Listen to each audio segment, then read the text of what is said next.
Tanse, and welcome to Muscade Tea with Chantelle G, where we sip tea, share stories, and speak truth from the heart. September is Suicide Prevention Awareness Month, and this one is deeply personal for me. When I was 15, I attempted to take my own life. I was found by my younger cousin, and I woke up in a hospital, not knowing how or why I was still here. That moment changed everything. And though the journey hasn't been easy, I'm still here, and so are you. This month, I'm creating space for honest conversations about mental health, healing, and hope. Whether you're struggling, supporting someone else, or just listening with an open heart, know that you're not alone. Let's talk about it. Let's break the silence. Let's survive together. Now pour yourself a cup and let's get into it. I'm going to take you back to my 14th birthday when my life shifted. I was raised by my cookum from when I was 9 months up until I was 14. And in between those years, we moved a lot. I didn't really have much stability. There was violence in the home, drugs and alcohol in the home, and my cookum being second generation residential school survivor, she was very strict. She was very mean. And I learned at a very young age that when she showed me something the first time, I learned it the first time. Anyways, so going back to my 14th birthday, days before my birthday, me and my cookum were already planning what we were going to do for my birthday. And at that time, we were living in Thunderchild on the res, way out in the pasture, so kind of like in the boonies, away from everyone. And our plan was to go visit our horse family, late Shirley Horse and late Walter Horse, and their kids. We consider them family. We were planning to go spend the weekend with them for my birthday. So the day of my birthday, when I got home, my cookum was already drinking. One thing I forgot to mention is my cookum, after her mom had passed away in 95, everything switched for my cookum. My cookum was living a sober life for so many years, and after her mom had passed away, she began drinking again. And so that day when I got home, she was drinking. I walked into the house and she had a case of Budweiser sitting on the table. She also had a male friend that was there drinking with her. And even though I saw the alcohol and I saw her already intoxicated, yes, I was upset, but at the same time, I still continued to pack for the weekend because in my mind, we were going to the horse family's house to spend the weekend with them. And so my mind was already locked in on that. That's what we were going to do. I assumed that I was gonna drive to Townside and Cookham was drinking, but the evening started to progress. The sky became darker, so the night was rolling in, and I just remember my Cookham, yelling from the table. I was like coming down the hallway, coming towards the living room, and she, yells from the table with a beer raised in the air. Come, my girl, come have a beer with me. You're 14 now, so you can have a drink. And when she said that, I got upset. I just without even thinking of what was coming out of my mouth in that moment, I just blurted it out. So it's when after she invited me to have a drink with her, I immediately was like, no, I don't want to become an alcoholic like you. And as soon as those words came out of my mouth, I was like, in my head, I'm like, oh shit.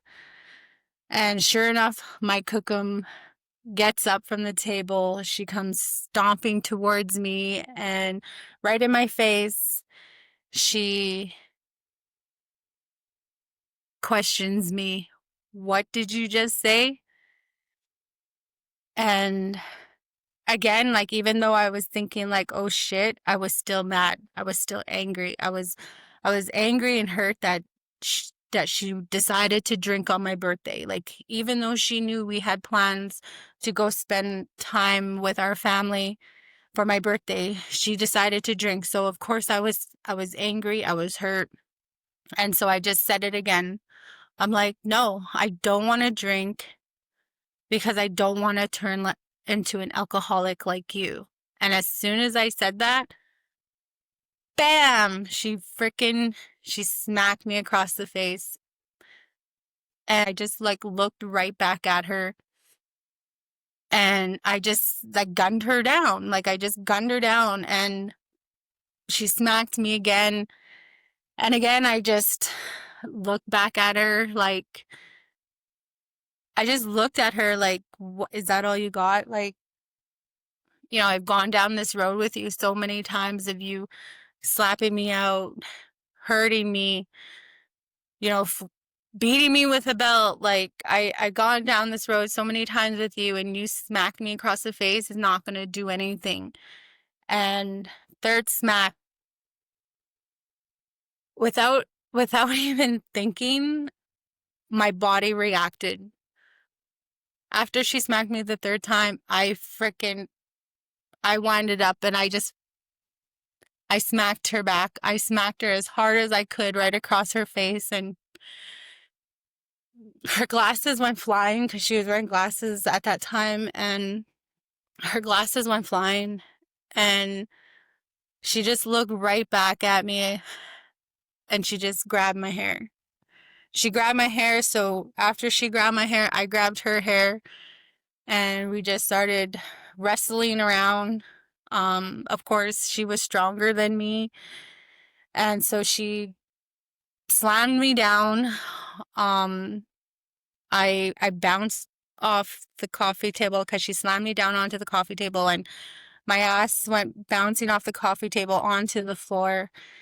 And she still had me by my hair. I still had her by her hair, but since I was on the floor, I was like trying to kick her off of me. And by that time, her guy friend that was there, he intervened, and he was trying to like rip her, off of me, like telling my cookum, like, that's your baby, like, quit fighting your baby. And I just remember hearing my cookum like, "She's not my fucking baby.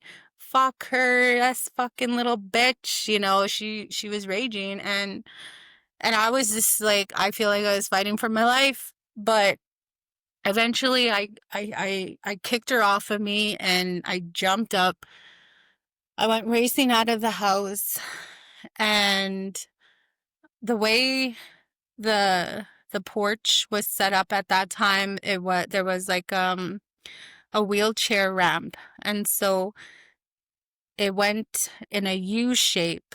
I went running down this really long ramp to get to the dirt road, and I was down there within seconds. And by the time I got to the driveway, I turned around, and my cookum was standing at the front door. And right away, she's like yelling at me and swearing at me, telling me she's gonna call the cops. And I told her, "Good, like, call the cops." Sure enough, she called the RCMP. The RCMP showed up, and I just told them what happened, and I just told them how hurt I was because it was my birthday, and she decided to drink, and that she was drunk, and I was just tired of it. I was tired of her always drinking, and I just wanted to leave from there. So the RCMP took me, and they placed me in foster home, but it was on the res. And yeah, I was in this other family's home on the res for 2 weeks or something like that. And I wanted to go stay with my friends. And so I requested to go stay with my friends, and it worked out where I was able to go stay with my friend and her family. When I went to go move with the Pascamin family, that's when um I started to drink. I started to smoke a lot of weed and smoking cigarettes. I began to smoke cigarettes a lot. I was in a different environment, but I was with my friends. And so I feel like I just wanted to fit in, maybe. I was sheltered a lot throughout my childhood, and I also was an only child. So I spent a lot of time by myself, and so going from one environment to another environment, I feel like my life shifted. I I started doing things more because of the influence and because I wanted to fit in and because I wanted to change this image of myself of being this shy little res girl to I'm wild, I'm a badass, like I will do all these crazy things because nobody expects that from me because I was always quiet. I was always by myself. I was always, you know, a loner. And so I just wanted to try to change that narrative about myself. And so I started doing things that I knew deep down within my spirit. I knew it was wrong and I knew I didn't want to go down that path, but I still went down that path. I stayed with the Pascamin family for about a year. I think it was like yeah, it was the summer of 2000. And um I don't know how the transition happened, but all of a sudden I went from being with the Pascamans to all of a sudden my auntie came and picked me up. I just remember being in her truck and we were driving. She must have picked me up from Thunder Child, but I just remember like pulling into Bonneville and her telling me how much mom missed me. And mind you, growing up, I always called my cook a mom. I recognized her as my mother. And so throughout my childhood, throughout my teen years, I always called her mom. So when it came to my aunties and uncles, like I considered them to be my siblings. And even with my own mother, um, it was like a weird, uh, like sister mom relationship. Anyways, that's for a different story, different time. But yeah. So anyways, I just remember sitting in my auntie's truck. We're driving through Bonneville. She's taking me to her place and she's telling me how much mom missed me and that she loves me and that she was sorry for everything and just preparing me. My cooking was going to be at her place. And so yeah, so sure enough, we get to my auntie's house and my auntie had a 3-bedroom duplex. I go inside and I go down the hallway to the back room. That's where my cooking was. And sure enough, I open the door and there's my cooking laying on the bed watching TV. And I just softly whispered, "Hey mom, how are you?" And of course, I was happy to see her, but at the same time I was scared. And when she glanced up at me,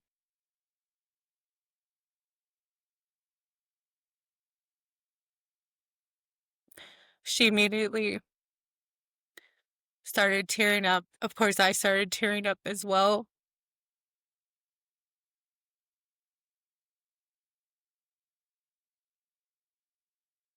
because it wasn't only my cooking that I didn't see for a whole year, it was also my family. No one in my family had contacted me for a whole year.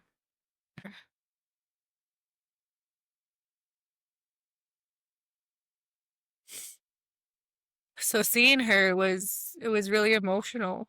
I went back to living with my family and moved back to Bonneville, got registered into school. Back then, the family business was selling drugs, selling weed, and there was still drinking happening. The bullying was still happening. The criticizing was still happening. And like, I know my cookum, like, after that incident on my 14th birthday, I know my cookum didn't try to physically hurt me again, but the mental abuse and the spiritual abuse still was happening. I feel like this goes for anyone. When you're transitioning from child to teen, there's that weird period where you start having realizations of your childhood. You start realizing, like, that shouldn't have happened. This is wrong. There's dysfunction. There's abuse. There's violence. Um, there's gossiping. There's these different things that are happening within the family system that isn't right. And also too, like, growing up, like, I didn't have my father in my life. I knew who he was, but he was never a part of my life. And then also with my mother, I knew who she was, but sporadically throughout my life, she was there, but more on like a quick visit type of relationship. She did try to raise me there for a bit. I think it was like a year, but eventually I just went back to my cookum. And so being raised without your bio parents, like, that really puts abandonment issues into the category of the violence and the sexual abuse, the mental abuse, like, all these different factors, all these different negative factors together, and you throw in abandonment in there, it it really, like, it really messes up your transition from child to teen, because all of a sudden all these realizations are, like, coming at you, and it's really overwhelming.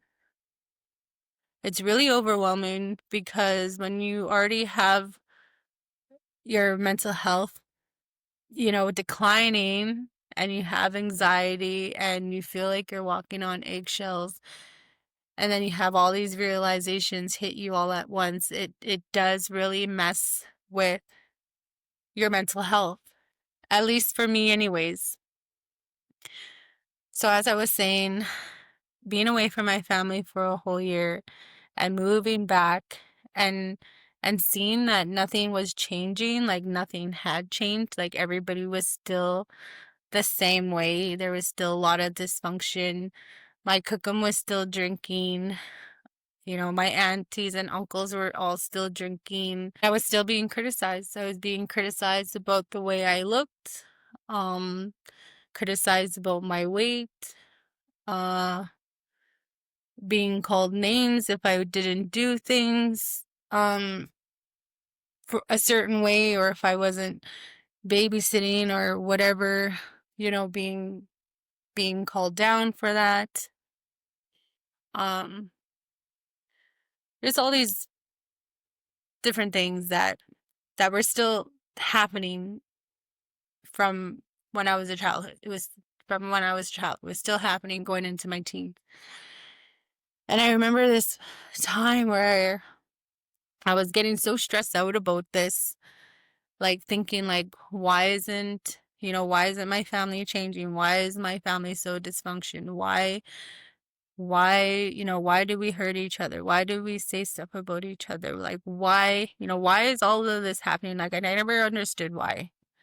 And it was stressing me out so bad to the point where I got a bald spot on the top of my head.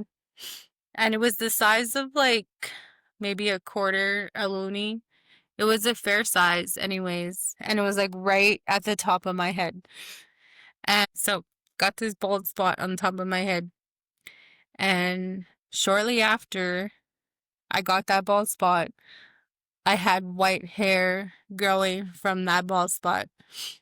And that white hair, it grew about, I don't know, maybe 2 inches, 2.5 inches, before like my normal hair color started growing out of it again. And being at that age and seeing that happen, like I didn't really put, like, obviously to me was like it didn't really dawn on to me like maybe that was like my ancestors, like that wisdom coming through me, like knowing what's going on in my family isn't right, but what can I do about it, kind of thing. I don't know.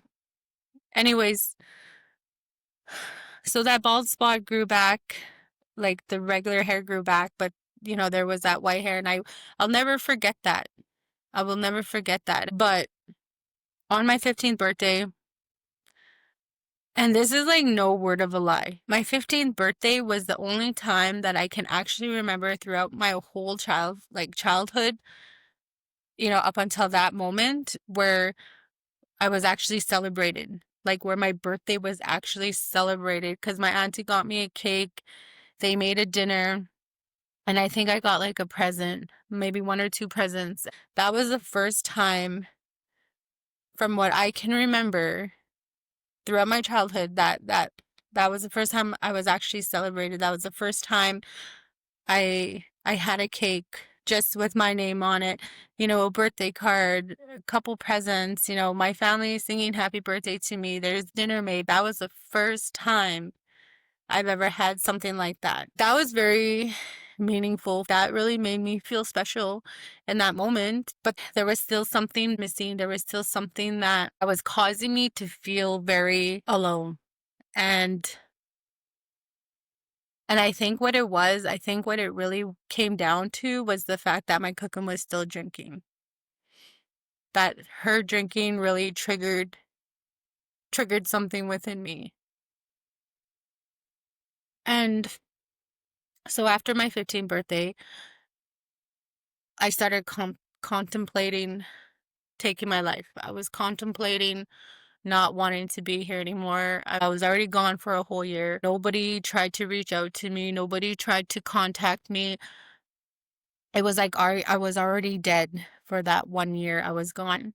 And then coming back, and things were still the same. I was still being treated the same. My cooking was still drinking. I felt like I was walking on eggshells, trying to be perfect, trying to make everybody around me happy, but I wasn't happy. And so I kept having these thoughts of just wanting to not be here anymore. And so I was thinking, like, how was I going to do this? I knew I wasn't, I don't know how to say this. I knew I wasn't brave enough to hang myself. I knew I wasn't brave enough to do that. I knew I wasn't brave enough to cut myself. And so I just thought, okay, what else can I do? What other ways can a person not be here anymore? My cookum was living with my auntie. She had her duffel bags in the closet, and in her duffel bag, she had about 10 different bottles of medication. And these medications ranged from like meds, um, blood pressure, uh, I don't even know what else, but she had 10 bottles anyways of different types of medication, and the bottles had different amounts in them. So one would have like 20, one would have like 30, one would have like 40. It was just like a mixture of different pills, different amounts, and so that's what came to mind. I'm like, oh, well, maybe I'll just take all these pills one night. As I'm planning this in my head, as days are going on, I started thinking maybe I should write a note before I do this and just express why I chose this, why I decided not be here anymore. And I remember grabbing that blank paper. I was just laying in the room, listening to music, you know, contemplating whether or not I was going to write this letter, looking at this blank page, maybe after an hour of thinking, okay, what am I going to write? Am I going to, spill out my heart? Am I going to tell my family how I feel about them and how they're treating me and how it's affecting me?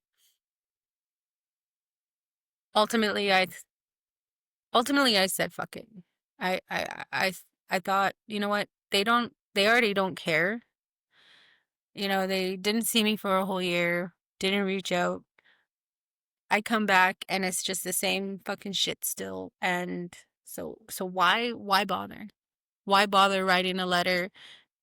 Because they don't fucking care regardless. So why should I care? Why should I even care about explaining myself, pouring out my heart, telling them how I feel? Like it's not gonna matter. So I didn't write the letter. I don't know how many days went by, but one evening, it must have been like end of October or beginning of November. And again, this was just shortly after my 15th birthday. And so I'm born 10/10.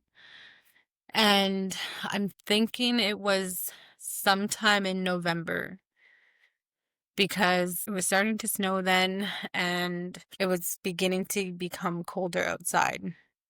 And I just remember this one evening, I don't know what triggered it. I don't know. I can't remember exactly what triggered it for me to think, okay, like this is the moment. Like this is the moment. This is going to be it. Um I can't remember exactly who was home that night, but I know for sure my two cousins, my auntie, her partner at the time, and I don't remember if my cookum was there or not. She might have been, but there was like everybody was in the living room watching TV or whatever, and I just got up because I was watching TV with everyone. And again, like I don't know what triggered it, but I just remember getting up from the couch and walking into the kitchen, pouring a big glass of water, and walking to the back room where me, my cousin, and my cookum were sharing a room. So I went walking to that back room. I turned the radio on, played some music, and shut the door. I went into my cookum's duffel bag where I knew where all her medication was, and I grabbed all the bottles. Again, there must have been like 8, 10 bottles of different medication, different quantity, and I just opened them all. I poured them in my hand and threw them in my mouth, drank the water. Poured them in my hand, threw them in my mouth, drank the water. I did that with all her medication. So after I taken all the medication, I went and laid down on the floor because that's where my bed was. My bed was a bunch of blankets that looked like a mattress on the floor. And I went and laid on there. And I just closed my eyes and went to bed. I didn't tell anybody. I didn't, I guess, um, I guess there wasn't any signs.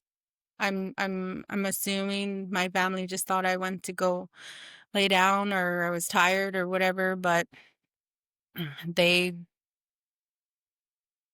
I guess they didn't see the signs. And it wasn't long. It wasn't long before I was out. I just remember laying there and everything went black. I don't even know how long it was before the next thing I know, I'm waking up to this tube being ripped out, not ripped, but it felt like it was getting like ripped out of my throat, out of my mouth. And I just started vomiting this charcoal stuff. And what this charcoal stuff, it's activated charcoal, and it treats poisoning or overdose of some substances that are swallowed. It must be used shortly after ingestion. It works by absorbing the substance in the stomach before it enters the bloodstream.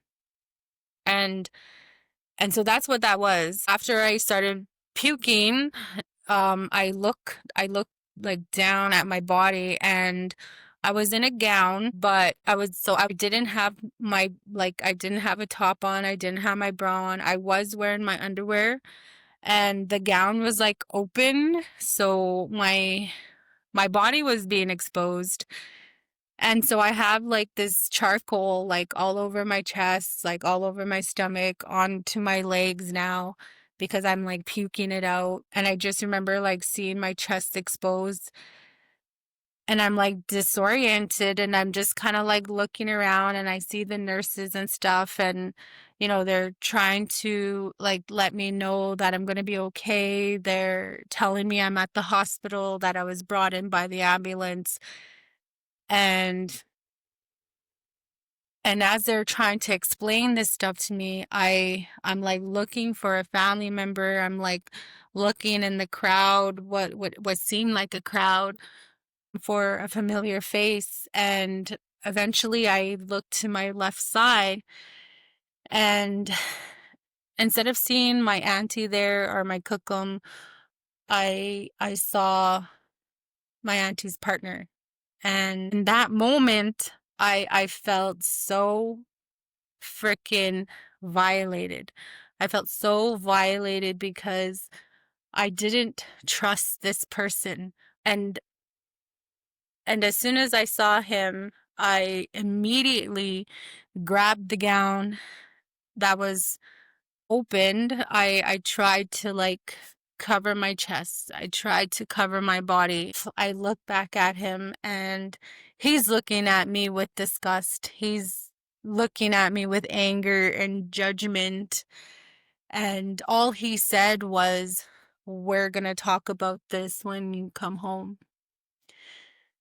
And I didn't say nothing. I was just trying to like cover myself, and he eventually walked away. After that moment, it's kind of a blur. Like I don't really remember what happened after that, but I was in the hospital for, I'm gonna say maybe 4 days, 5 days. And while I was at the hospital for those amount of days, um, I just remember walking around aimlessly through the halls.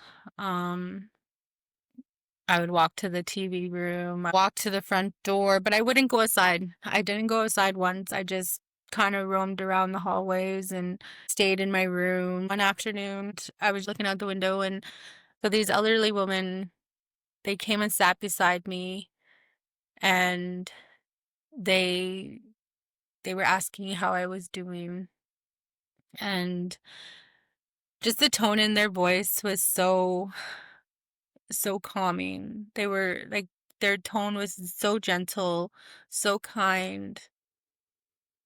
It was almost like they were angels, like guardian angels, or those people that just randomly show up out of nowhere, and they just they talk life back into you. Like that's what that experience was.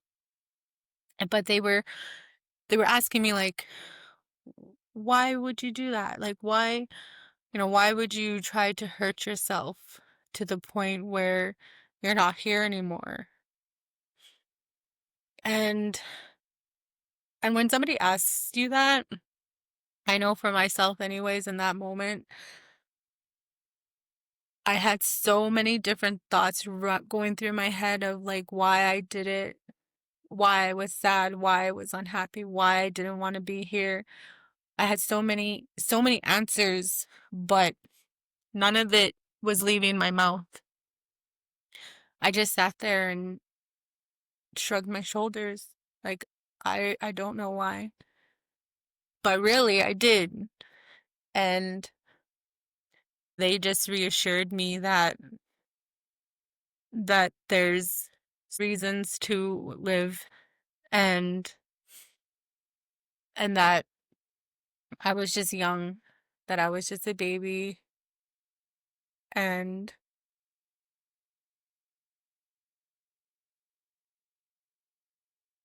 that whatever I was going through in that moment, that it was gonna pass, that I still had my whole life ahead of me, my whole life to still live, and that opportunity to still grow old.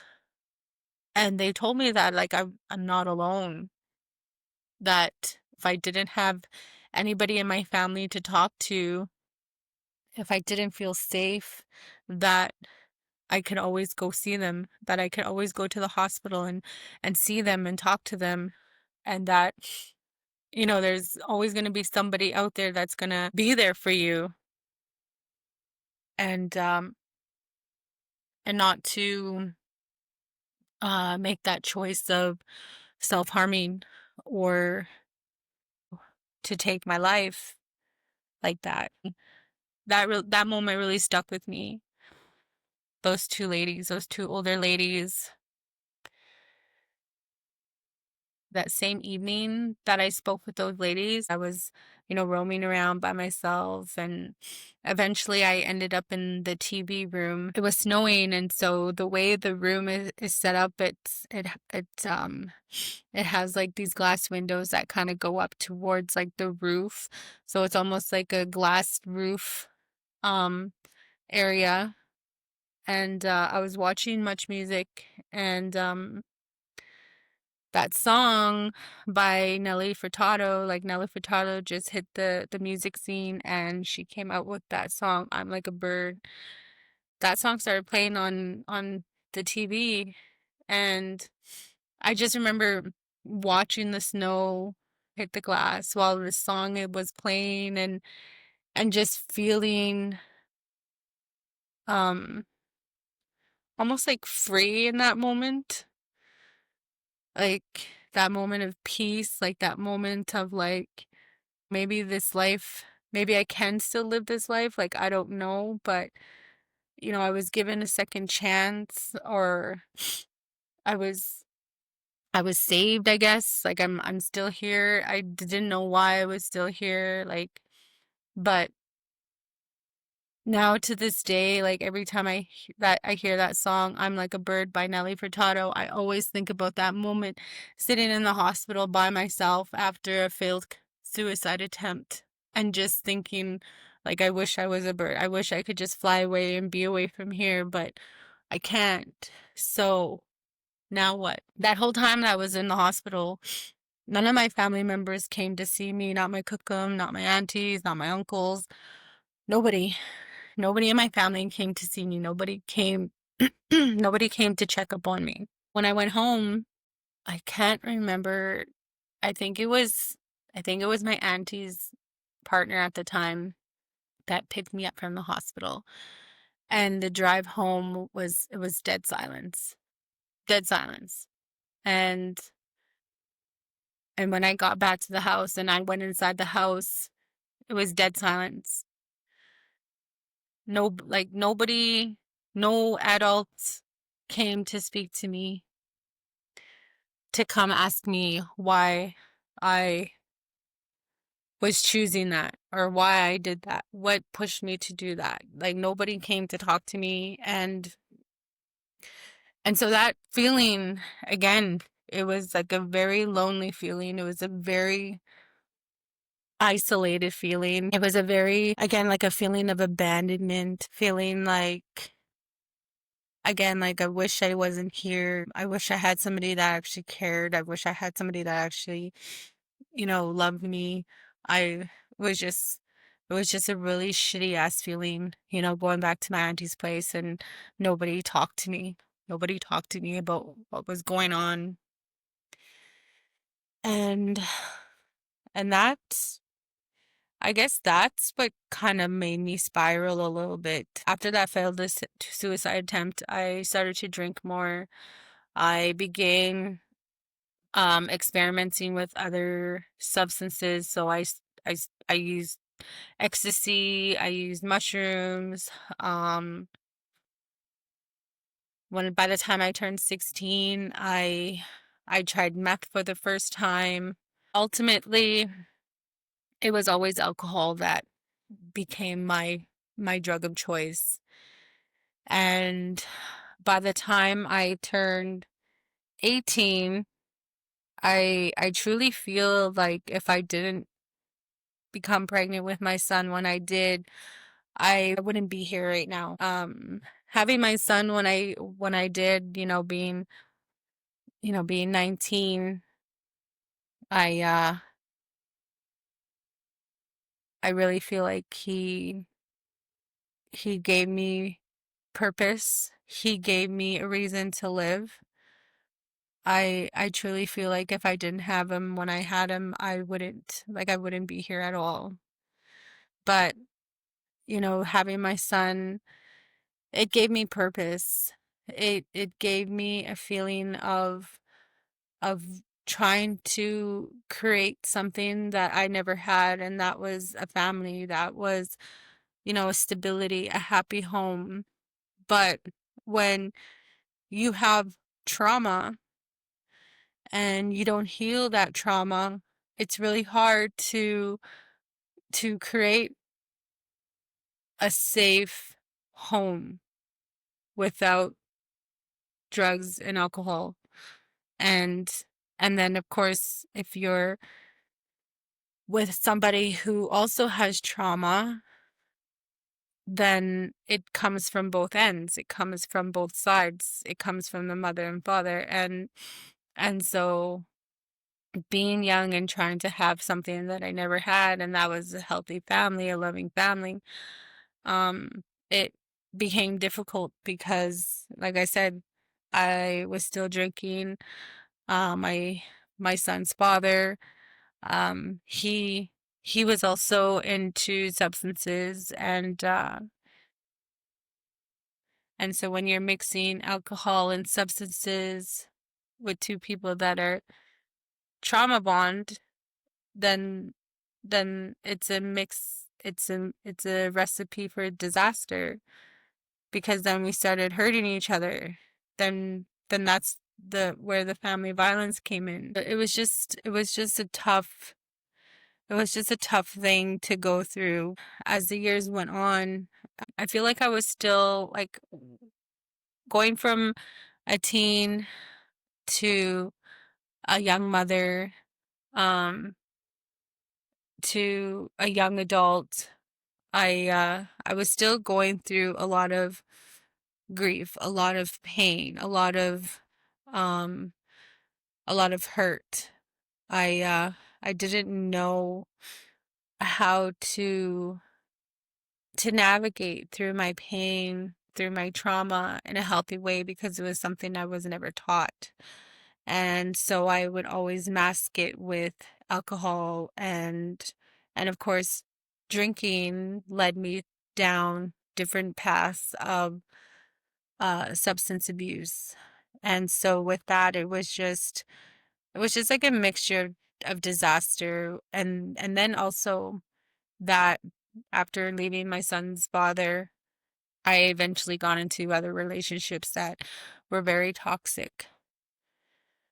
And and so it was like a never-ending journey of toxic relationships, drug and alcohol abuse, um,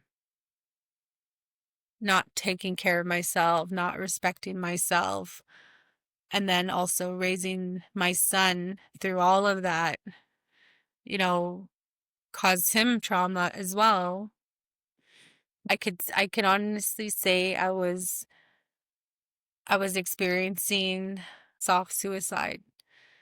And I saw a post on Facebook just recently, about what soft suicide is. Soft suicide is real. Not all suicide looks like a gun, a rope, or a goodbye letter. Some suicides look like getting high again, knowing it could be the last time, drinking until your body gives out, ignoring your health, skipping meals, skipping meds, surrounding yourself with danger because you no longer care if you make it out, pushing away people who love you because you don't feel worthy of love. This is what some call soft suicide. It's not always about wanting to die in one moment. It's about slowly killing yourself over time because if life feels too heavy to carry, you don't say it out loud. You just let the pain speak through your choices. And I truly believe that's what I was going through, going from my late 20s into my 30s. I was experiencing soft suicide. I I can honestly say that I probably was feeling not like self-pity, but I was just feeling like that feeling of not wanting to be here still. And so I was drinking a lot. I was drinking, like I was binge drinking. Um, and so with binge drinking, it led me to smoking meth, um, snorting coke, uh, um, I just remember having that thought of like, my son is 12 now, and in 6 more years, he's gonna be 18. And once he turns 18, he's not gonna need me anymore because he's gonna be an adult. And so if I just continue this path, I'll just eventually die. And he'll be okay because he'll be 18. So he'll be a young adult and I'll just not be here anymore. I just wasn't happy. I think I think I was holding a lot onto my childhood. I was holding a lot onto um the pain of my childhood and and just I guess what it was is, anytime I tried to, speak up about these things to my aunties or um my mom or my cookum or whoever. Every time I tried to speak up about, my childhood, I was always shut down. Um, the aunties would gang up on me, or I'd just be burning bridges because I'd be swearing at my aunties, um, swearing at my cookum, swearing at my mom. And so, me lashing out like that caused them to lash out on me. And so it was just like this rolling ball of like um built up anger, built up grief, built up shame, built up abuse. It's just this ball rolling, rolling, rolling, rolling, and it's not going anywhere and it's not stopping. It just keeps going. It just keeps building, and because I felt like my feelings weren't being validated, we weren't able to have a conversation without one person getting offended or one person trying to defend themselves. It was just this back and forth of not really getting anywhere with communication. And so experiencing that and then also experiencing failed relationships, and not knowing how to grieve those relationships in a healthy way. So just trying to drink and suppress those feelings of a broken heart, or feeling like you miss that person so much that you just want to be with them, but they don't want to be with you. And so you're just, spiraling into addiction just to try to cope with that. It was just like these different, I guess, factors at that time when my son was 12 years old, where I thought, 6 more years and he's going to be 18 and he's not going to need me anymore. Um, Not really thinking of the bigger picture that your child is going to need you for the rest of, their life. It doesn't matter if they're 40 years old, 50 years old, 20 years old. When you become a parent, like, your child is going to need you forever. And I didn't understand that concept. I was just being selfish. And so this one November day, I was on my fourth day of binge drinking when I all of a sudden got a message from my cousin. I think it was like 10 a.m. It was early morning anyways. It was before the liquor store opened anyways. That was it. Like we woke up and we were like, okay, once 10 a.m. rolls around, we're gonna go get some more drinks and get a cure and do this whole drinking again. Um, and so yeah, so I get a message from my cousin, and it must have been like 9 o'clock, 9:30. And in the message she says, so and so is dead.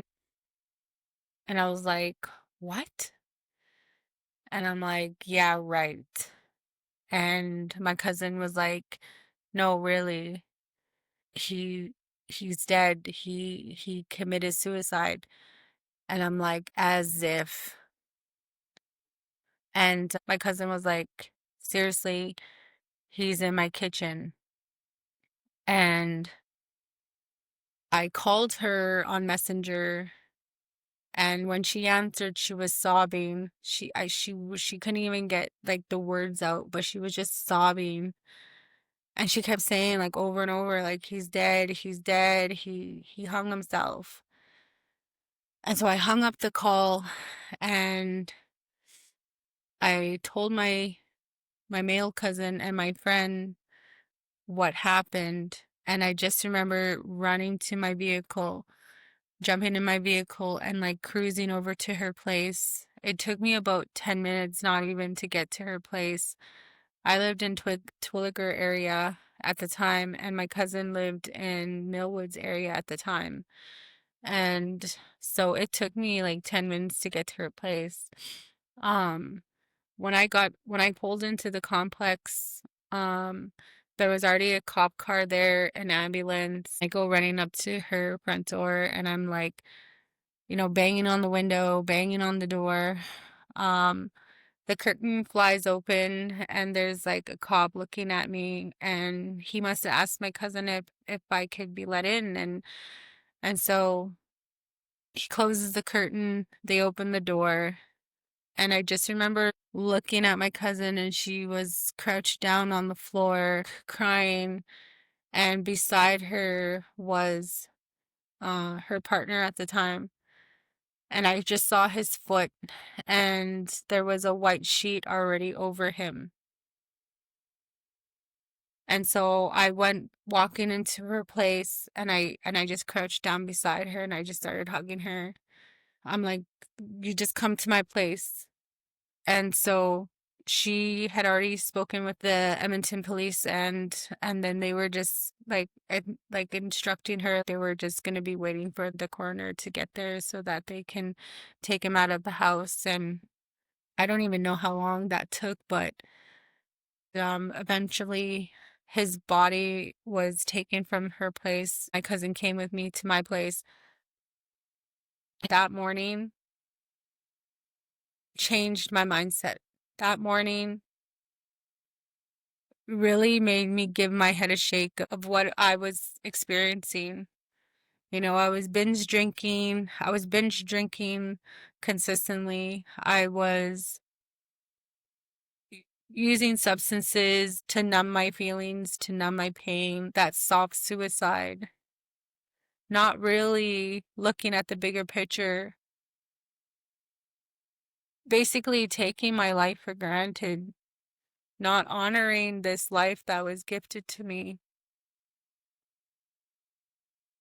Seeing my cousin's partner lifeless on the floor under a sheet really shifted my mindset into not wanting to be selfish anymore, not wanting to have this self-pity of poor me, like I went through all this shit with my family, and my family, treated me a certain way growing up. I experienced family violence from my own cookum, who was supposed to be like my mother figure. I experienced sexual assault from family members, partners. I experienced sexual assault from my own family members. And so it was just all these different things that didn't even matter anymore. Like, it mattered, but it was like, it to be, it didn't seem to be, it didn't seem to be like a huge issue anymore. It was like everything that I was feeling sad about or angry about, it just, it just disappeared in that moment. Like, yeah, I went through some pretty shitty things, but me drinking and doing drugs wasn't going to fix it or wasn't going to change it. And in that moment I knew I had to do something different. I knew in that moment I had to start honoring this life that was gifted to me. And so it was November 21st, 2016, when I decided that I was going to shift the perspective of hurting myself, and I was going to start living again. And it wasn't easy. The first few months wasn't easy because I had to stop hanging around with certain people, even though it meant my own family. I had to push myself out of my comfort zone, which meant me doing things, a lot of things alone on my own, whether that was going to the gym, whether that was going for a bike ride, whether that was just spending more time with my son, doing sober things. I I really had to change everything. I had to do a lot of self-reflecting because of the residential school system and the effects of colonization. We were raised to be mean, we're raised to be unkind, uh, to be heartless. And so um I'm still trying to learn how to be kind sometimes. Sometimes I like anger does get the best of me, or if someone hurts me, sometimes it's like you hold those grudges or whatever. But I started my healing journey November 2016. Uh, Over the last 9 years, I've walked a deep and powerful healing journey, one rooted in ceremony, language, and land-based practices. Reconnecting with my culture gave me more than healing. It gave me identity, purpose, a sense of place. Learning my language brought me home to myself and to my ancestors. My time at Blue Quills University was a turning point. It connected me to the spirit of my late Japun, a residential school survivor whose strength I carry with me. Her story, her resilience, and her love are threads woven into everything that I do. Through that connection, I came to understand my own purpose, to be a helper. That path led me to the social work program, where I've learned to hold space for others while continuing to honor my own healing. And now I step into a new role as a host of Muscake Tea with Chantelle G, a podcast where our stories, voices, and medicines are shared, held, and uplifted. Today, I honor my life by living it with intention. I lean on our traditional medicines to carry me through the hardest days, and I walk forward with humility, guided by spirit, culture, and the teachings of those who came before me. My healing continues, and with it, so does the work. Thank you for sharing this space with me today. If something you heard brought up difficult feelings, please don't sit with them alone. There's supports available. Talk Suicide Canada is there for you 24/7 at 1-833-456-4566. You can also text 45645 in the evenings. And if you're Indigenous, reach out to a trusted elder, youth worker, or community resource. There are people who care, people who want you to stay. You are loved, you are important, and your stories matter, especially the parts you haven't lived yet. This is Chantelle G, reminding you to take care of your spirit, check in on each other, and keep going one breath, one moment, one day at a time. Hi.